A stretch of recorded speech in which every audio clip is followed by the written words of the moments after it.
Fala galera do segundo ano, vamos lá, aula de matemática. Vamos continuar, pessoal. A análise combinatória já concluiu o assunto, né?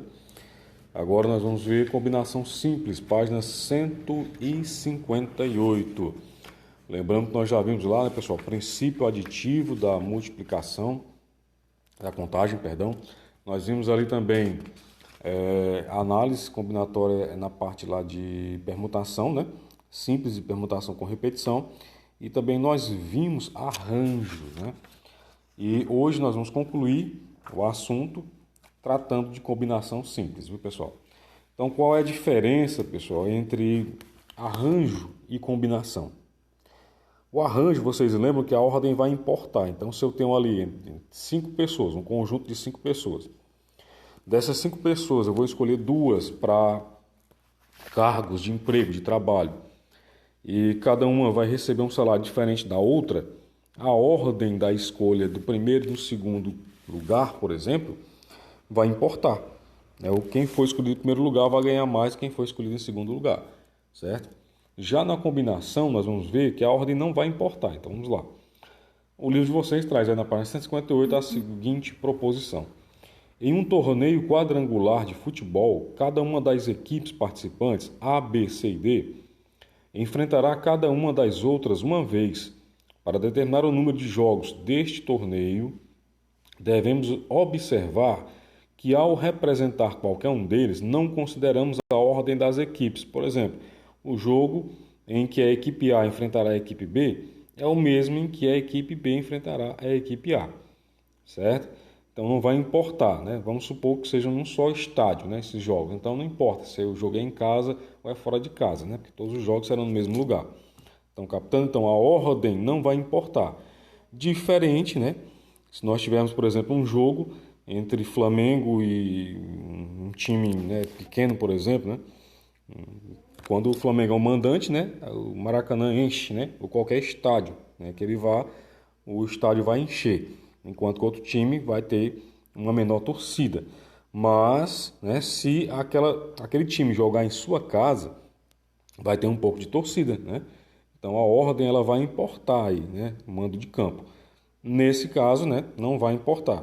Então podemos então representar cada jogo por meio de um conjunto cujos elementos são as duas equipes em confronto, pois em um conjunto a ordem dos elementos não é considerada, ok? Então não é considerado nesse caso aqui. Continuando aqui, né, pessoal, na página 159, não. Assim, o número de jogos desse torneio é o número de subconjuntos de dois elementos, né? Então, por exemplo, o conjunto I eu tenho o que? A, B, C e D, que são A, B, A, C e A, D. BC, BD e CD. Então, esses subconjuntos são chamados de combinações simples dos 4 elementos, tomados, né, 2 em 2, porque são, né, 2 times jogando, né, em cada jogo. Ou seja, uma combinação simples de 2 elementos, né, de I é qualquer subconjunto de I formado por 2 elementos. Observe que 2 combinações simples quaisquer se diferenciam apenas pela natureza dos elementos, né, e não pela ordem desses elementos. Por exemplo, A e B, né, é diferente de A e C, ou seja, vamos supor que seja Atlético e Brasiliense, né, diferente de Atlético com o Ceará, ok? Enquanto que América e Bragantino, é a mesma coisa de Bragantino contra América, certo? Pois a ordem dos elementos não altera a combinação, são os mesmos 2 times. Então essas considerações ajudam a entender a definição seguinte, ó. Qual a definição? Dados os N elementos distintos do conjunto I, né, chama-se combinação simples de P elementos de I, todo subconjunto de I formado por P elementos, certo? Então, a ordem nesse caso ela não vai importar de forma alguma. Exemplo, considerando 5 pontos distintos, A, B, C, D, E, da circunferência aqui ao lado, no seu lado direito ali, ó, A, B, C, D, E, vamos escolher 3 pontos quaisquer para serem vértices de um triângulo. As possibilidades de escolha são: eu posso escolher o A, B, o C, posso escolher A, o B e D, posso escolher A, B, E, também ACD, ACE, ADE, BCD, BCE, BDE, CDE. Não, são 8 opções ali. São 5 pontos, né? Escolhendo 3, né? De 3 em 3 eu posso ter 8 escolhas diferentes. Certo? 8 escolhas diferentes. Mas vai importar, né? Se o triângulo vai começar aqui no... Não, deixa eu ver aqui, puxar um pouquinho mais a página aqui para a gente poder fazer. Vamos supor aqui. Vai importar se o triângulo começar aqui no E do B até o C, né? Ó, formando isso aqui. Vai importar? Não vai, pessoal. Ele pode começar aqui do A, indo para o E, indo para o D. Ó, certo? Então não vai importar.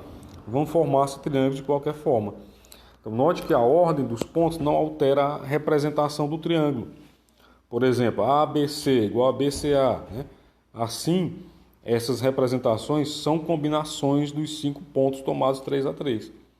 Essas combinações são simples, pois não há repetição, certo? De elementos em uma mesma combinação. Então, isso é um detalhe importante. Né? São 5 pontos para serem tomados de 3 em 3.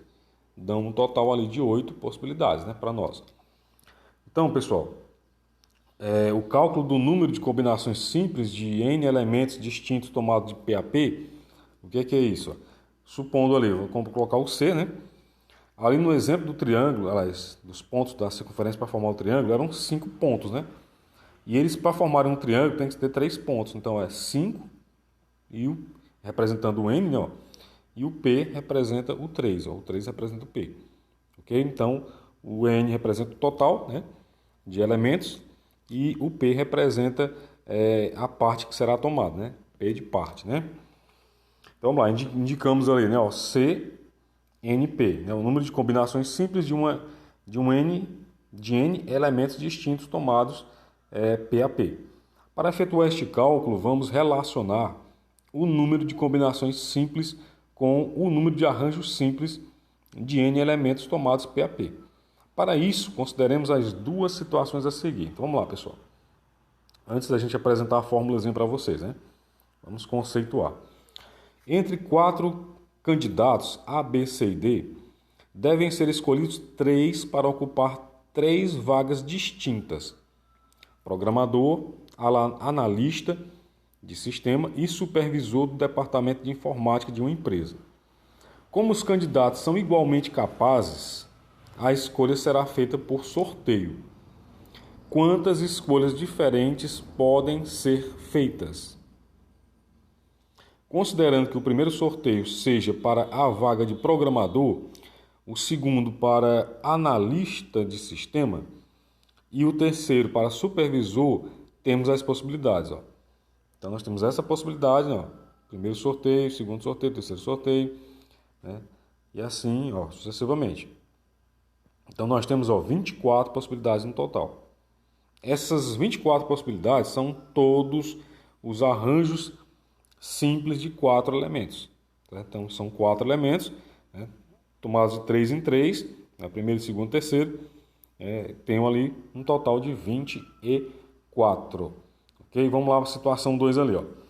Entre 4 candidatos A, B, C e D, devem ser escolhidos 3 para ocupar 3 vagas de programador do departamento de informática de uma empresa. Observe, pessoal, que nesse primeiro detalhe aqui, ó, primeiro exemplo, nós temos 3 vagas, cada uma vaga diferente, né? Ok? Cada uma vaga diferente. Já nesse segundo aqui, ó, é uma vaga só, né? São 4 candidatos, né? 4 candidatos devem ser escolhidos a 3, né?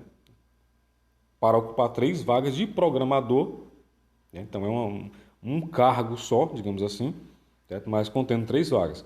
Importa quem for escolhido primeiro, segundo, terceiro? Não, né? Porque quem for escolhido vai ser a mesma função. Como nesse caso, pessoal, os cargos dos profissionais escolhidos são idênticos, né? Não devemos considerar a ordem dos candidatos sorteados. Então, nós teremos as seguintes escolhas, né? A, B, C, A, B, D, A, C, D, B, C, D. Então, portanto, temos 4 possibilidades de escolha. Essas 4 possibilidades são todas as combinações simples dos 4 elementos, A, B, C, D, tomados de 3 em 3. Então, comparando aqui as situações, né? Note que os elementos que compõem cada escolha possível da situação 2 formam 6 escolhas possíveis, né, na situação 1. Entende? Porque lá, né, a ordem estava importando. Né? Aqui a ordem não vai importar. Ok? Então, comparando, né, a combinação ali, ó, nós temos, né, ó, a seguinte comparação, né? A situação 1 com a situação 2. Para cada uma situação 2 aqui, ó, eu teria quantos? 1, 2, 3, 4, 5, 6 da outra situação. Da situação 1. Entendeu? Essa aqui é como se fosse a situação 1. Aliás, 2, né? Vou colocar um 2 aqui. 2, ó. E aqui seria o 1. Tá compreendendo? Porque lá, né, a ordem vai importar, ó. Em cada um vou ter 6, ó. Então, 6 vezes 4, 24 possibilidades. Como nesse segundo caso aqui a ordem não vai importar, eu vou ter somente, ó, essas possibilidades aqui. Ok? Então, para diferenciar para você. E para calcular, pessoal, uma fórmula bem fácil, bem simples essa aqui, ó. Certo? Bem simples. Vamos supor aqui um exemplo, vamos lá. Vamos supor o seguinte, que eu tenha 5 candidatos, certo? 5 candidatos para alguma coisa, 5 candidatos, e esses 5 candidatos vão concorrer a 3 vagas de auxiliar de serviços gerais. Quantas são as possibilidades de fazer, né, combinação desses 5 candidatos? Então, a primeira coisa que você vai observar, quem for sorteado primeiro vai levar vantagem sobre os outros? Não. Então, a ordem não importa, certo? Então, você vai colocar isso aqui, ó. Quantos candidatos? 5. Tomados de quantas vagas? 3 vagas. Ó. Então, você vai respeitar essa fórmulazinha aqui, ó. Vai ser o 5 fatorial. Embaixo você vai pegar o 3, ó, fatorial, multiplicar pela subtração de 5 menos 3, 2. Ó. Ok, pessoal? Então, é só você fazer esse 5 até o 3, né? Então, vai ficar 5, 4, 3 fatorial. Que aí você vai cancelar esse 3 fatorial aqui, ó. 3 com 3. E 2 fatorial é 2 vezes 1. 2 vezes 1, 2. Ó. Então, 5 vezes 4 são 20. E 20 dividido por 2 dá 10. Então, tenho aqui 10 possibilidades de fazer a combinação desses 5 candidatos para essas 3 vagas. Então, pessoal, bem simples, né? Não é complicado não, ok? Então, vamos ver aqui os exemplos, o exercício resolvido aqui, ó. Da página 160, ó. Calcular, né, a combinação de 7 tomados de 5 em 5. Eu não vou ver todos aqui não, viu, pessoal? Ó, então, vou fazer a tomada de 7 elementos, ó, com possibilidade de 5 em 5. Então, usando a fórmula 7 fatorial, 5 fatorial, 7 menos 5. Então, ficou em cima 7 fatorial, que eu vou desenvolver até o 5. Ó. Então, 7, 6, 5. Cortei o 5, ficou o quê? 7 vezes 6 e 2 vezes 1. Ok? Já existem situações aqui, né, que são problemas. Deixa eu ver se eu consigo abrir aqui a página. Aí, galera, um exemplo aí, ó, né? Tenho aí 3 exemplos, mas vou pegar só um desses aí para a gente analisar. Pega esse 10 aí, ó. Ó, entre 8 policiais, então o número total 8. Então isso aí já vai ser o N, né? É o 8. Entre 8 policiais serão escolhidos 5 para garantir a segurança pessoal de um senador da República durante um evento. Então, tomados de 5 em 5. Quantos grupos de seguranças diferentes podem ser formados se os escolhidos terão funções idênticas? Então, idêntica, então não vai importar quem é o primeiro, quem é o segundo, quem é o terceiro, quem é o quarto, quem é o quinto. Pronto, ó, resolvendo aí encontramos 56. Okay? Então, temos aí mais 2 exemplos e temos, galera, a atividade proposta lá na página 162. Vamos fazer as questões 17. Vamos fazer a questão 19, 17, 19. Vamos fazer a questão também 20 e a 24, certo? Vamos fazer aí a 17, página 162, 17, a 19, página 163, a 20 e a 24. Ok, pessoal? Valeu, até a próxima.